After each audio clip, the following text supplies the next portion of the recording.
This one's a real struggle for me. I think they might get in just because the RPI is so good. But if I made the choice, I would say no, because you've only beaten 2 teams in the RPI top 50. There's so many teams in the A10 that have beaten 3 or 4. They've beaten a lot of mid-level big conference teams, and that's just not really impressive to me. Their best win is probably Oklahoma State, which is a fellow bubble team. And also they've beaten Northeastern, but they've been swept by Temple. They lost at Xavier, and they lost to Richmond at home. To me, when you're going against all these other A10 teams, that doesn't cut it. I actually don't know really how their RPI is 22 compared to some of these other teams.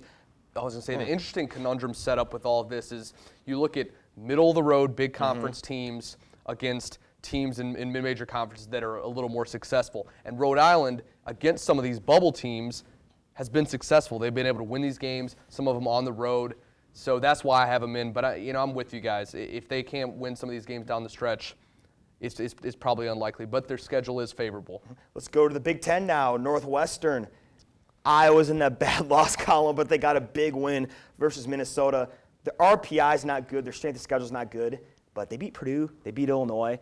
And they've never been to the tournament. So I think they want to put them in there. So I think they're in. I know that's not a good argument, but Jordan, do you think they're in? I would like to put them in, but right now they are 6-7 in the Big Ten.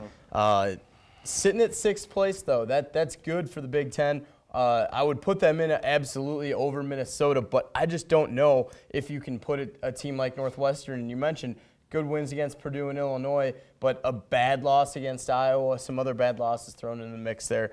I don't put them in my tournament, but a first-time tournament team, they could make their way in there. Again, a team with a lot to prove down the stretch. Mike. Those wins against Illinois and Purdue are huge. Those are going to come in big when the selection committee's factoring these in. And their schedule, they've got one more opportunity to get a very big win at Wisconsin. Probably unlikely, but they still play Penn State twice, Iowa, and Indiana. I think they're out. I just don't think they quite have the body of work. They're out of conference schedule.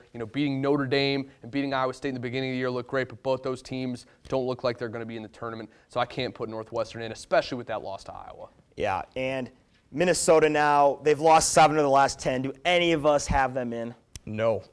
Yeah, Mike? No, Minnesota can't get in, but they do have Purdue and Wisconsin at home. They have to go on the road to Michigan. They have some opportunities to put themselves back in the mix if they can make a good Big Ten tournament run. Yeah, they lost to Indiana, Miami, Portland, Michigan. You're not in. UAB now, Conference USA, 19-5, 7-3 in conference. Do you guys think they're in or out, Mike? I don't. Conference USA does not impress me at all. I think they're going to get one team, and it's going to be the winner of the Conference USA tournament. I have UAB out. Jordan. I would put them in my tournament. I don't think they're going to actually get into the tournament, but I'd put them in my tournament. They are sitting at 2-0 against teams in the AP Top 25. That 19-5 overall record and 7-3 in their conference. I'd like to put them in my tournament. I think they could make some noise. I would put them in my tournament too. I think they're going to be out, but their resume is so much better than UTEP's. Their RPI is better. They beat Butler, Cincinnati, Arkansas. So I'd like to see Mike Davis and UAB get in, but I don't think they'll be in. Let's go now to the Mountain West. Very intriguing conference. We got a few minutes to go on the show. We'll get through these. UNLV, 19-6, 7-4 in conference. Jordan, are they in or out? I think they're out. Or in. I'm with you on that. Yeah, they're in. They are absolutely in. UNLV. They're 3-2 versus the top 25, 7-4 in their conference, and 19-6 overall. The Mountain West has become a pretty strong basketball conference, or at least stronger than what it had been before. So I'm going to go ahead and put UNLV in. Yeah, I agree with you guys. Everything you said. I think UNLV gets in. They've been floating around that top 25 all year. Exactly. Let's go San Diego State. I think they're out, barely out. They're 18-7, 7-4 though. They got a nice win against New Mexico and a big one against UNLV. But I think they're sitting out because I don't like what they've done out of conference. Jordan, what do you think? Yeah, I don't think they're in. I had them as a really on-the-fence type of team, but I think they fell on the wrong side of that fence, not in the tournament. Mike? Another team that has to prove themselves down the stretch, I have them out, though. And with losses to Wyoming and Pacific, I like Steve Fisher. I think he's done a good job there. Good RPI at 40, but I don't think they're in. Let's go to the SEC. Florida 17-8, 6-4 in conference.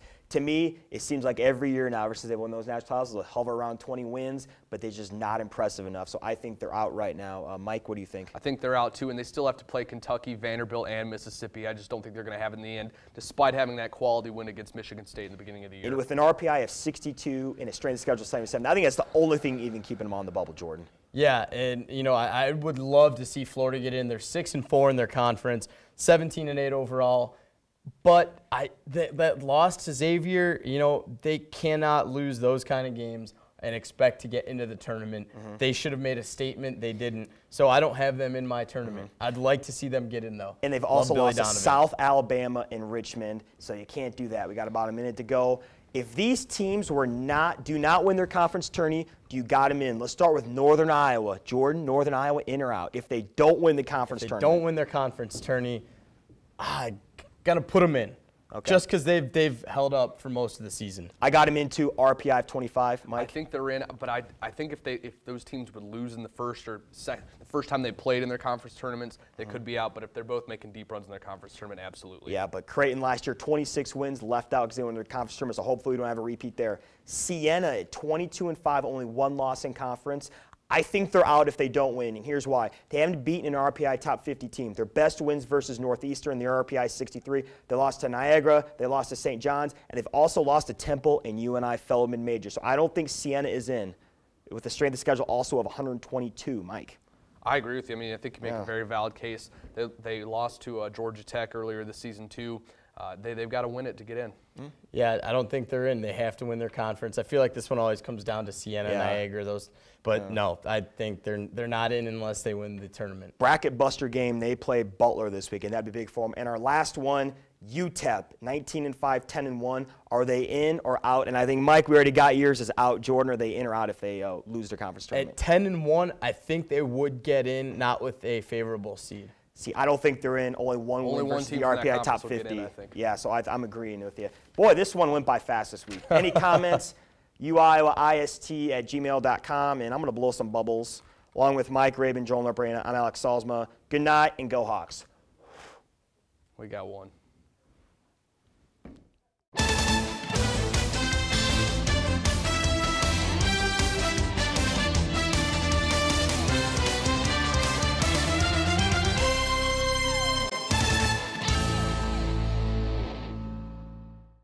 Hey, everybody. Welcome to another edition of, oops, we're going to start that again. Okay.